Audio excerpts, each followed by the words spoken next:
people, all races, all religions, and so that's what I did. And but I forgot where I was. No, that's okay. You said I was telling you about the medical people. Right. 285. They make 285 billion. They give Medicare 285 billion dollars a year. That's what the people that have Social Security, you know. Right. And of this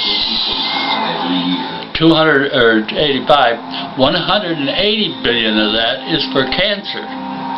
So you see, it's the biggest money maker the medical people have, and that doesn't take in what they get from the insurance companies and the people. The chemo, that's the thing that's where they get a lot of money, though. Chemo, they take chemo. The doctors call it rat poison. Right. And it probably is, because the other remedies that we get are rat poison too. Right. For instance, if they want to thin your blood, they give you rat poison. See, they made that rat poison to get the blood so thin in the rats that it wouldn't stay in the veins. It would go right through, and they die. So they found that would work with people if they don't give them too much. Right. Sometimes they do. Exactly. But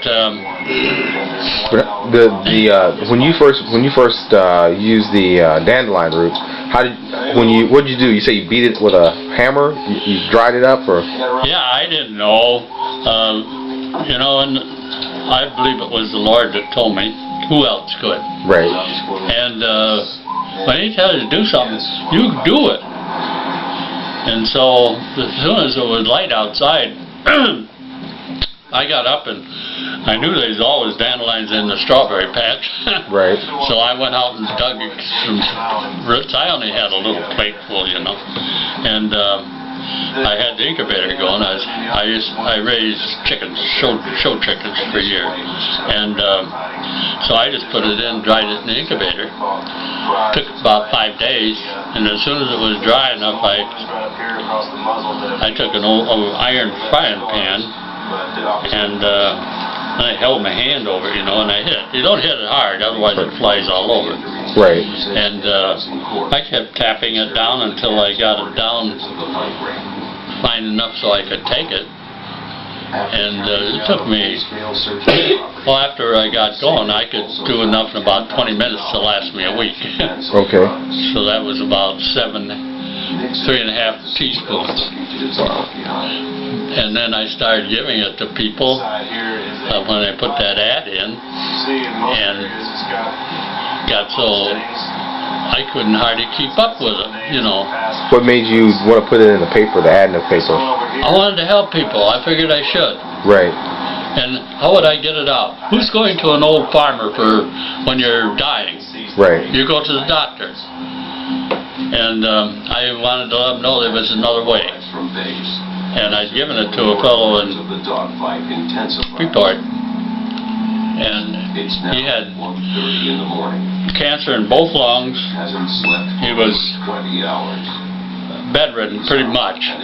It took 2 people to move him from the bed to the living room where he could sit and watch television during the day, you know. Right. And eat, and then they'd take him back at night.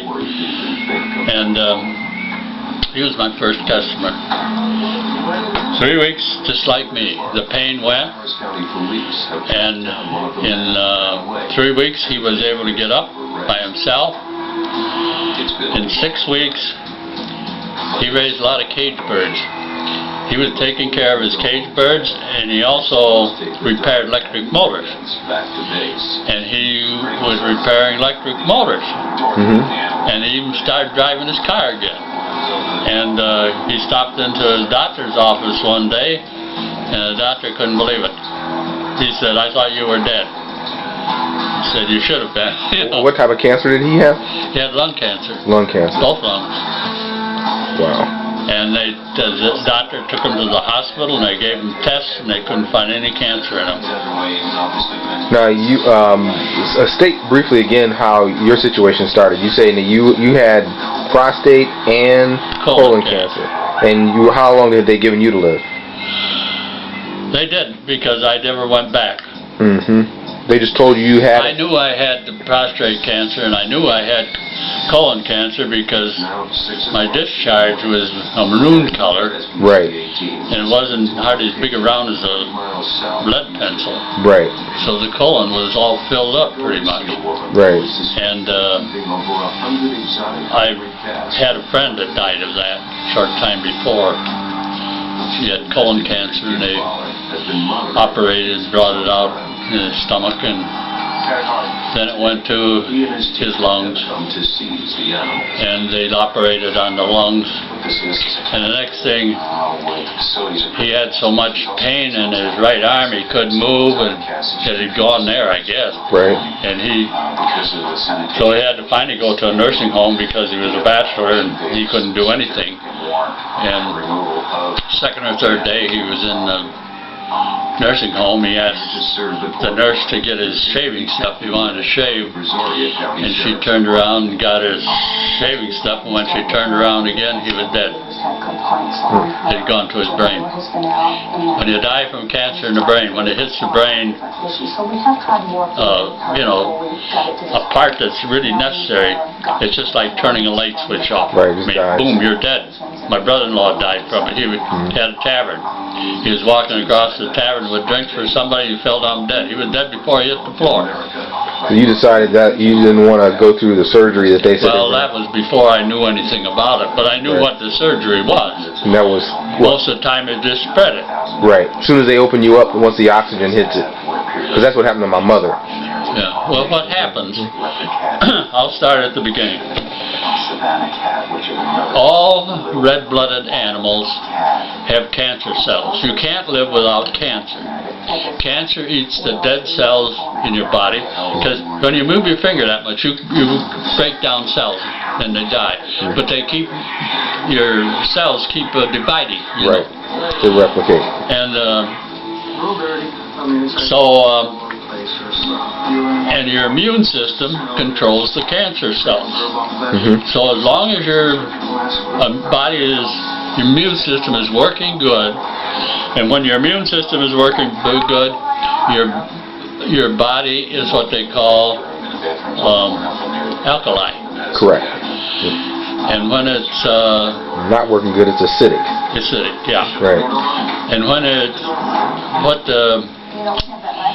so when you get run down so far, your immune system loses control of the cancer cells, and for some reason, some of them, not all of them, start eating live cells instead of dead cells, and that's what they call cancer.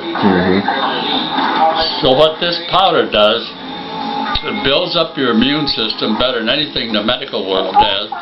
It also builds up your blood better than anything the medical world has. And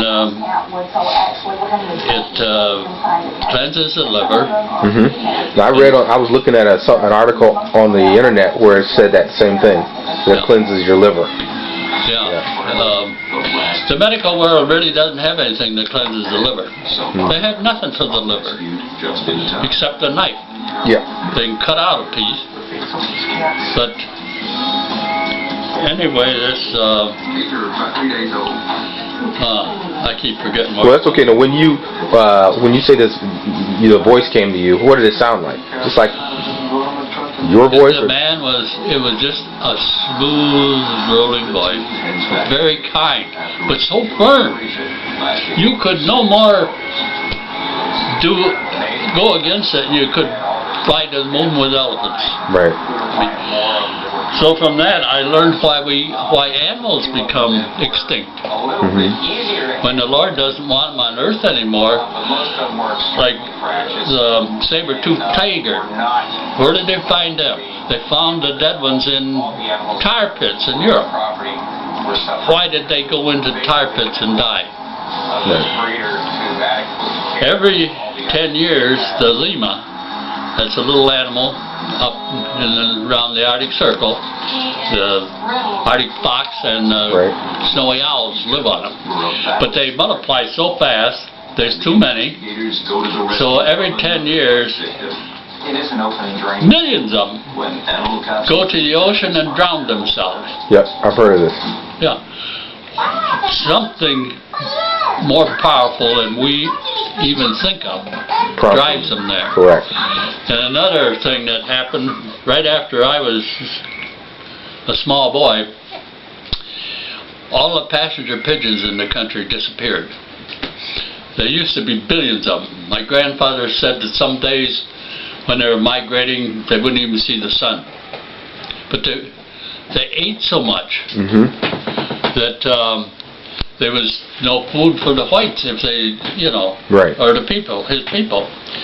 So all of a sudden, all of the passenger pigeons, billion of them, they went from the Rocky Mountains to the ocean and up north into Canada, all congregated in the east, and on a signal, a whole blooming flock flew out over the ocean, and that was the last that ever heard of them. Every one of them. The only ones that were left, a few kids had some as pets. And the last one died in 1924 in Ohio. You'll see them in museums. But see the passenger, the name of them? Passenger pigeons. They're something like a mourning dove, only they're about 3 times as big. They're about 16 inches long and they weighed a pound. Their breast was kind of reddish, rosy red, and there was kind of bluish on the back and stuff. And they nested in huge colonies, thousands of pairs in one area, on the ground, in bushes, anywhere. And the Indians always knew where they were. You know, you could watch and see where they flew, right. And they'd follow. And they could go in there and they could get all the nice fancy squabs they wanted, whatever they wanted. You know, they're right there. Your choice. That's interesting. Let me ask you a question, because how do you pronounce your last name? Cairns. Cairns. Does that have any Indian background? You have any Indian blood? Not that I know of. Okay. No, that's Scotch. Scotch. You heard of the island of Pitcairn? I have not. And the Cairn Terrier? I didn't know about this. That's okay. You can tell me about it sometime. Yeah. But no, that's a Scotch name, but I'm mostly English, Scots, okay. Irish, English, and French. I'm a mongrel. Okay. But everybody is. Exactly. You're not pure black. I know. Yeah. I figured that out. Yeah. I mean, we all get mixed up. Yeah. And but we're all God's children. Amen. And if you die and you go to heaven, your soul is invisible. So everybody's the same. Right. There's no difference. Let me ask you again, because I wanted to pick up on this. I didn't get this. I didn't record this the first time when you were telling about how you knew that you were going to die, or you wanted to die.